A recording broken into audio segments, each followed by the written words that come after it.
Good Saturday, everyone. This is meteorologist Dave Snyder at the National Weather Service with Alaska statewide weather. High pressure across the eastern Gulf of Alaska at 1,020 millibars, keeping most of southeast fairly sunny and dry. A beautiful afternoon in the Panhandle today. A little bit of light rain moving through the Cook Inlet region, as well as the Kenai Peninsula and Prince William Sound on the northern edge of that ridge.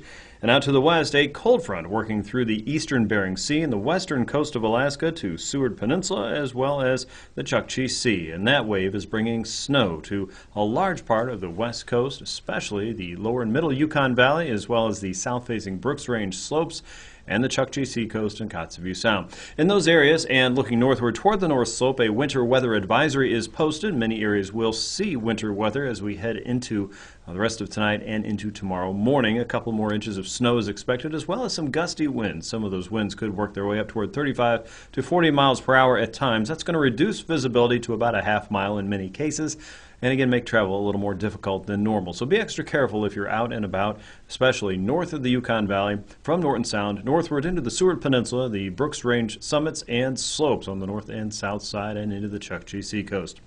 Tonight, look for snow showers again across the north slope and the coastal plain. Looks like the winds will be picking up for the Chukchi Sea as well as areas into Kotzebue Sound by Sunday.